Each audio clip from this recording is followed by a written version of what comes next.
Hey YouTube, it's Dan and I have been officially freelancing for 3 months now. So one of the things that I promised myself that I would do is create a monthly vlog just to record my progress and act kind of like a diary to remind myself of the things that I need to be aware of for the future. So month 1 it happened. Month 2, this vlog did not happen. Instead, I ended up writing a very quick blog post on my website. So if you want to check that out at any point, there is a link in the box below. This is just to sign off and say, yes, I have done it. I have made it a quarter of the way through the year with freelancing, and it's been really, really good. So month 2 had a bit of a wobble, is probably the best way to describe it, in that I took on a bit too much work. And at that point, it was fine. Genuinely, it was fine. I know everyone says, oh, I'm fine. But no, it really was okay. But it got to that point of just thinking, oh, should I really have taken this on? The answer is probably no. So that happened. Month 2 passed by. Month 3 ended up really good. Reined back my hours slightly more and ended up getting a hell of a lot done. Probably a lot more done in terms of productivity. And so just wanted to use this time as a reminder, and for anyone else who's out there freelancing, as a couple of things that I should consider going forward. Number 1, it's okay to say no, especially at this stage in a freelancer's life. Any bit of work that comes along, you're like, oh my god, yes, I can't say no, because it's the fear of not having enough money coming in and it would be better to do it. Actually, and this is the position that I was in during month 2, sometimes it is okay to say no to work. If you do have too much on, trying to squeeze something else in just has an impact on all your other work and then can leave you tired and stressed and just not in a good mindset to be able to do all the other bits you actually need to do as part of your job. So one of the things that I'm trying to make sure I do is be really strict with my time, and actually if I don't feel comfortable in being able to turn around something in the time that the client wants, I will go back to them, and it won't just be an upfront no, I can't do it. It will be instead, I'm really sorry, I can't help at this time, but I do know other people who can, and will refer them on to friends and colleagues and my wider network who might be able to fill the gap. Number 2, I've also started to specialise. Now, if anyone knows me, they'll know that throughout my education and through university and even through my job, one of the reasons I like marketing is the sheer variety of everything. But as good as that is, because you can learn lots of different elements, I want to take it down to a stage where actually I'm just focusing on one specific industry, and that industry is fitness. So it makes sense as a way, particularly for freelancers, to try and differentiate themselves, is to actually say, hey look, I'm not just a digital marketer, is actually being able to say I'm a digital marketer for the fitness industry.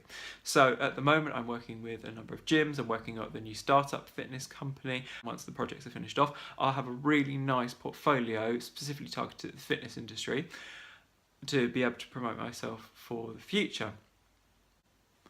Number 3, the thing I'm kind of struggling with at the moment is that although I'm freelance, and that's great, I can work at whatever time I want and whatever day I want.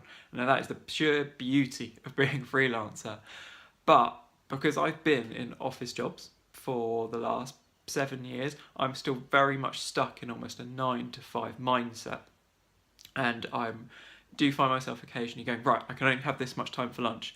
Whereas actually this should be, oh, actually, if you know what, I want to take an extra half an hour for lunch, I can just work later. Good stuff.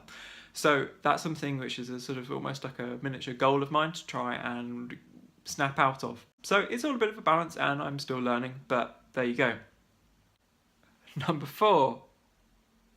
One of the things specifically which I wanted to touch on was the fact LinkedIn has been so helpful over the last couple of months. But specifically, I'm running a photo shoot in a couple of weeks now for a gym that I'm working with. Now, at the time, I didn't know specifically any photographers, particularly in the Exeter area. So I did a shout out on LinkedIn, just said, hey, can anyone recommend a photographer? And I was expecting about like 3 replies. You know, it wasn't expecting much back at all.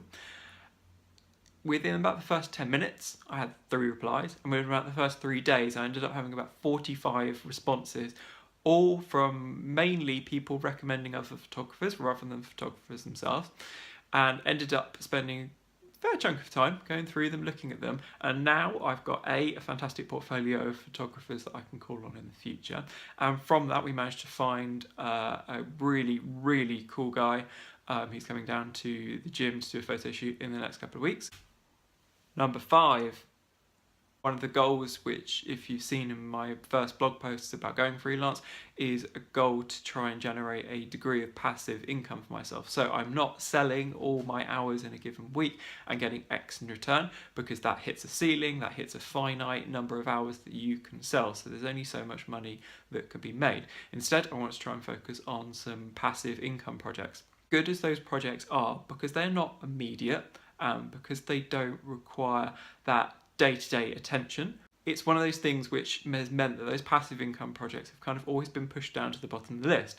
Now, occasionally, that's fine. You go, oh, okay, well, no, don't worry, I'll touch on that tomorrow. But then when tomorrow comes around, the same thing happens, and as a consequence, a lot of those passive income projects have been put down so far to the bottom of the list that they've just been neglected. They've been neglected for too long. Now, one of the things, there is no golden rule about how being able to solve this, but all I've decided to do is, no, actually they are taking priority. Now that's a case of maybe just blocking out a period of time in my calendar and go, no, I'm going to get this done. One of the projects I'm working on is with a good mate of mine, so we've deliberately set aside a period of time each Friday morning where we're going to sit down and bash through the tasks that we need to do to get it up and running. And that way, just having a fixed goal, a fixed point in time each week, means stuff gets done. Last couple of weeks we have been able to get a plan in place, we have been able to get things moving once again, which is really good to see. So everything is going really well. It's mid-month of month 4. Everything is on course to hit deadlines for the start of September. September becomes a very busy month for marketers generally. There's a lot of campaigns kick off. So yeah, everything is going really well. If you've got any questions of your own about me, what I'm up to, freelancing live, whether you feel that you should potentially make the jump from your regular 9 to 5 to freelancing, feel free to message me. It's really, really good and nice to hear from other freelancers or other people thinking about going into freelancing as to what their opinions are. It genuinely hasn't been as scary as I was expecting. So yeah, drop me any questions you have and I'll be back next month with hopefully another monthly update. Catch you later.